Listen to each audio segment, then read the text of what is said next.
evacuate the ship, there was probably no way we were going to make it. Well, that ship did return to port Friday and no one was injured. Norwegian issued a statement apologizing to guests. Well, now to the latest fallout from that bombshell book about the current state of the White House. Fire and Fury is the #1 bestseller on Amazon, and it's been reprinted several times.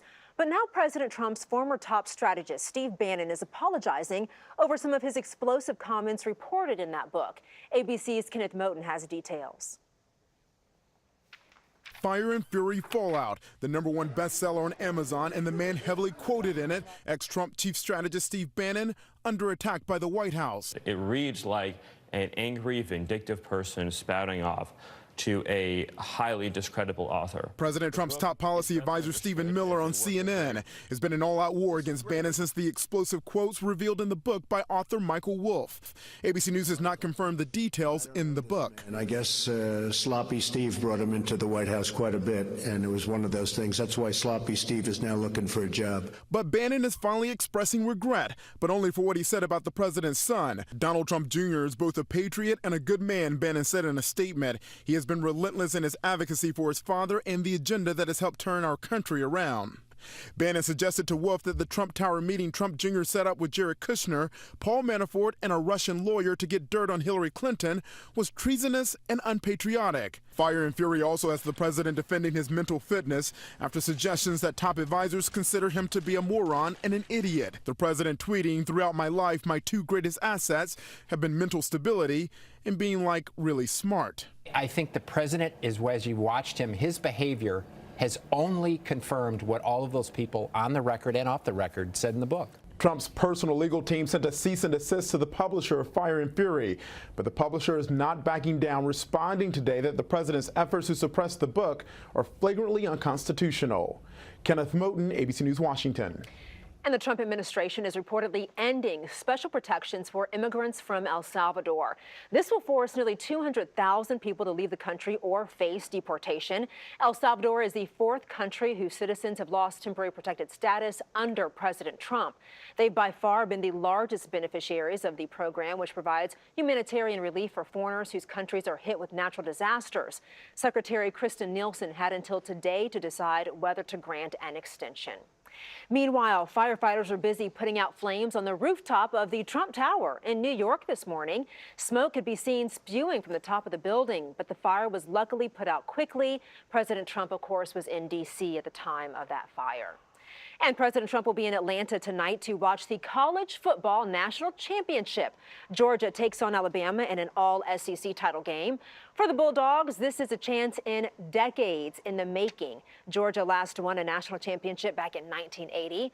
Meanwhile, the Crimson Tide will be playing in their 3rd straight championship, and kickoff is at 8 o'clock tonight.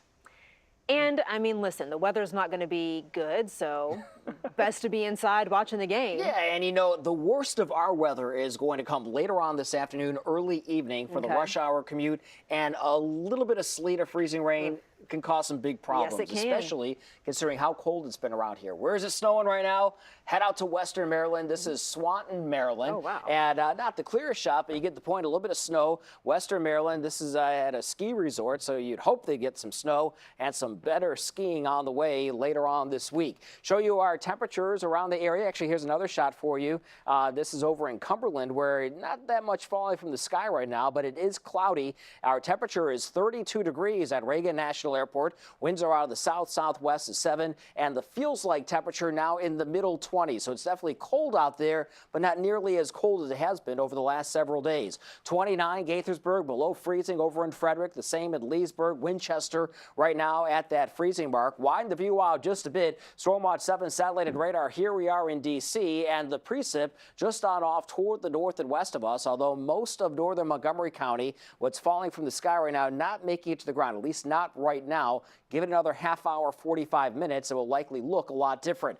Winter weather advisory will go into effect depending on your location for the immediate metro area. 1 o'clock off toward the west of us, 3 o'clock for the D.C. immediate area, and that's going to continue for the district and Prince George's County until 9 o'clock tonight. However, Montgomery and Frederick counties, it is until 7 o'clock tonight. That's when we're expecting the warmer temperatures and the sleet to change over to all rain. This is what it looks like in terms of what's going on on at this hour. Going ahead just a little bit closer into northern Montgomery County, looking at steadier precip now around Frederick. Hagerstown looking at a little bit of light rain mixing in with the sleet, and then we are going to see that continue through the afternoon hours into early evening. Around the immediate metro area, Capital Beltway, Rockville over toward College Park, down toward Oxon Hill and National Harbor, Old Town Alexandria, Springfield and Tysons, nothing, at least not for right now. Those temperatures for this afternoon hovering just around that freezing mark, 33, 34 degrees. And then this evening,